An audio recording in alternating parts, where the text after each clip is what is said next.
Muito bem, nós vamos fazer o culto hoje de uma maneira diferente. Vamos começar, não diria pelo final, mas vamos começar de uma maneira diferente. Vamos, antes de louvar ao Senhor, abra sua Bíblia no livro de Josué, no capítulo 6.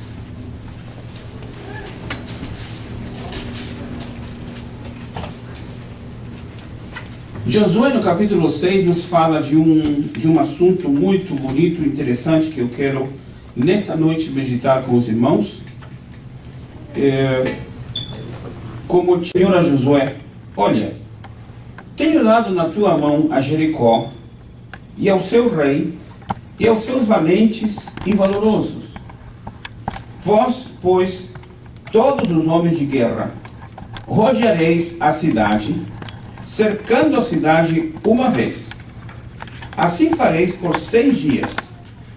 E 7 sacerdotes levarão 7 buzinas de chifre de carneiro diante da arca. E no 7º dia rodeareis a cidade 7 vezes. E os sacerdotes tocarão a buzina. E será que, tocando-se longamente a buzina de chifre de carneiro, ouvindo vós o sonido da buzina, todo o povo gritará com grande grita, e o muro da cidade cairá abaixo, e o povo subirá nele, cada qual em frente de si. Então chamou Josué, filho de Num, os sacerdotes, e disse-lhes: levai a arca do concerto, e 7 sacerdotes levem 7 buzinas de chifres de carneiro diante da arca do Senhor. E disse ao povo: passai e rodeai a cidade. E quem estiver armado, passe diante da arca do Senhor. E assim foi. Como Josué dissera ao povo, que os 7 sacerdotes, levando as 7 buzinas de chifre de carneiro diante do Senhor, passaram e tocaram as buzinas, e a arca do concerto do Senhor os seguia. E os armados iam adiante dos sacerdotes que tocavam as buzinas, e a retaguarda seguia após a arca, andando e tocando as buzinas. Porém ao povo Josué tinha dado ordem, dizendo: não gritareis, nem fareis ouvir a vossa voz, nem sairá palavra alguma da vossa boca, até o dia em que eu vos diga: gritai. Então gritareis. E fez a arca do Senhor rodear a cidade, rodeando-a uma vez, e vieram ao arraial, e passaram a noite no arraial. Depois Josué se levantou de madrugada, e os sacerdotes levaram a arca do Senhor. E os 7 sacerdotes que levavam as 7 buzinas de chifres de carneiro diante da arca do Senhor iam andando e tocavam as buzinas. E os armados iam adiante deles, e a retaguarda seguia atrás da arca do Senhor. Os sacerdotes iam andando e tocando as buzinas. E versículo 14, por último: assim rodearam outra vez a cidade no 2º dia, e tornaram para o arraial, e assim fizeram 6 dias.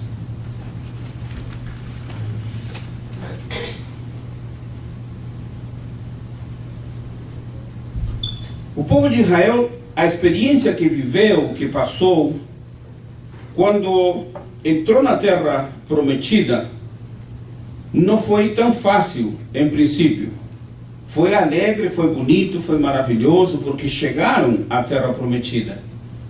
Mas uma vez que atravessaram o rio do Jordão, tomaram posse da terra, havia outras coisas que deveriam também fazer. E entre essas outras coisas havia 10 grandes batalhas, 10 grandes conquistas.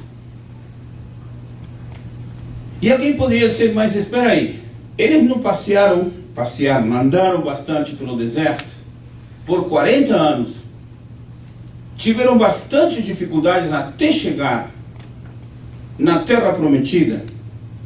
E quando chega na terra prometida, se entende que é terra que emana leite e mel, se entende que é o lugar da posse, o lugar da promessa de Deus, o lugar da bênção que Deus havia prometido a Israel.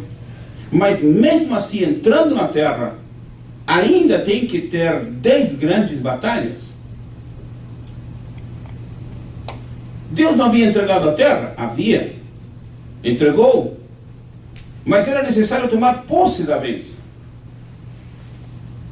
O tema que eu quero usar nesta noite, por isso que antes de entrar na ceia do Senhor, antes de cantar, eu quero começar com este tema. Analisando a situação do povo de Israel e trazendo essa situação do passado para uma contextualização, ou seja, para os nossos dias, uma visão contemporânea, uma visão deste tempo. É verdade que nós não vamos entrar no campo espiritual, ou seja, na igreja, não vamos chegar armados. Não há necessidade que um irmão venha com uma metralhadora, outro venha com um fuzil, algum venha com uma pistola, um revólver, ou uma granada, ou uma bazuca. Não precisamos disso. Mas no mundo espiritual, há algumas lições que são importantes para nós. Primeiro, analisar a situação que o povo de Israel teria que enfrentar. Havia uma grande cidade, com muros muito altos, uma cidade muito fortificada, e não era possível penetrar nessa cidade. Não era possível tomar essa cidade, com uma quantidade de pessoas que estavam no deserto, muitas crianças, muitos idosos, levando todas as suas coisas nessa trajetória. É verdade que o povo não levava muitos móveis, não levava muitas coisas, porque não sei se você já experimentou isso, depois de 1, 2, 3, 4, 5 mudanças. Na 6ª mudança você já entende que não precisa levar tantas coisas. Na primeira mudança você percebe que tem, quando você olha as suas coisas em casa, 2, 3 viagens, 2, 3 viagens está bom demais. E alguém diz, vai levar um caminhão? Não, caminhão não, uma caminhonete, uma coisa pequena. Aí quando você começa a tirar as coisas e colocar na caminhonete, faz 2 viagens, faz 3 viagens, faz 4, faz 5, faz 6, joga muita coisa fora e ainda sobra bastante. Porque de repente você não percebe quanta coisa tem. Mas a pessoa que vai caminhando pelo deserto, que vai momento a momento avançando, e levando tudo na força física, porque naquela época não havia carros. Se havia carros, era puxado por animais, carruagem. Então as pessoas levavam o estritamente necessário. Mesmo assim, era necessário levar algumas coisas que eram para a sobrevivência. E tomar uma cidade que era extremamente fortificada, com muros muito altos, com pessoas guerreiras que estavam já prontos ali. E Deus fala que vai entregar os valentes e os valorosos. Há uma descrição de 2 tipos de pessoas no versículo 2. E aos seus valentes e valorosos. Aqui é um destaque de soldados que são extremamente preparados, treinados, capacitados para fazer um tipo de trabalho especial. E os outros soldados. No mundo espiritual, trazendo essa história para nós, no mundo espiritual há certas coisas para nós, como pessoas, como povo de Deus, como servos de Deus, há certas coisas que parece que fosse uma cidade, um lugar extremamente fechado. Não dá como entrar, não dá como vencer, não dá como conquistar, não dá como lutar, não tem recursos para fazer, não tem meios, não tem... praticamente não tem nada. Haveria a ideia, mas a ideia sem o recurso, a ideia sem as armas, fica difícil. E ainda Deus fala para os seus servos, dizer, eu vou entregar a cidade nas mãos de vocês. O que vocês terão que fazer é muito pouco, disse o Senhor. O que é? Primeiro, preparar o grupo e começar a fazer uma viagem. Vocês vão percorrer a cidade inteira. Toda a cidade estava murada, então vocês darão uma volta pela cidade, mas em silêncio. Ninguém vai falar nada. Agora a cidade terá que ser rodeada com uma estratégia. A primeira estratégia é: vocês terão que fazer o trabalho da seguinte maneira. Os soldados, os homens armados, irão à frente.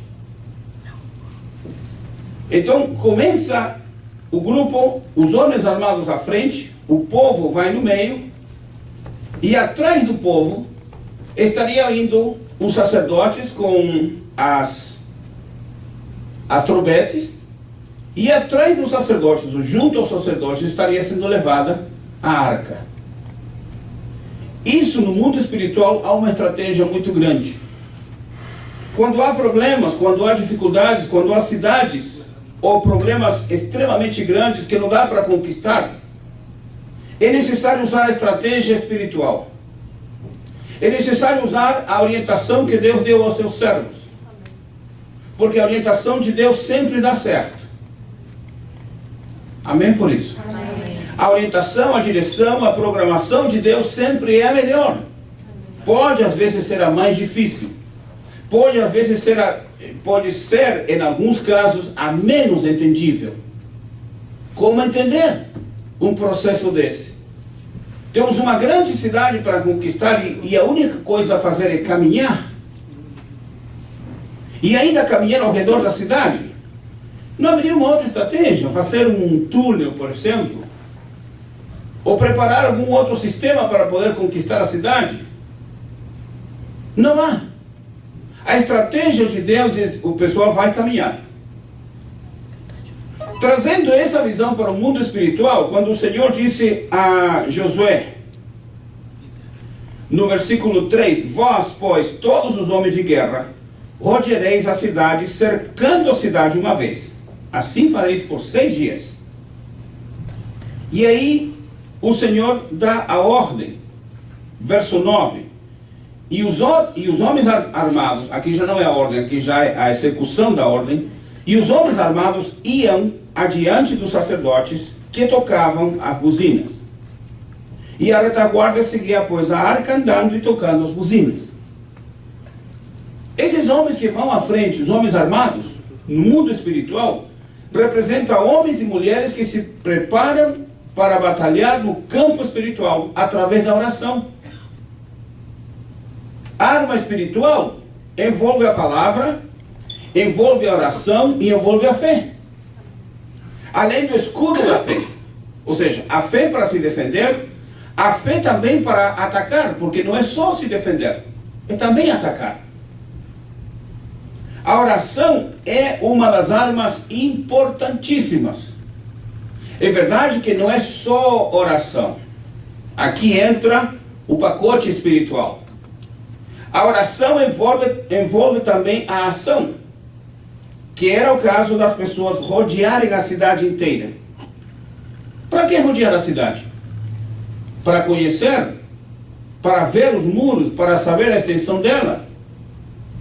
Quantos passos tem que dar para terminar a primeira etapa? Quantos passos para a segunda? Quantos para a terceira e quantos para a quarta?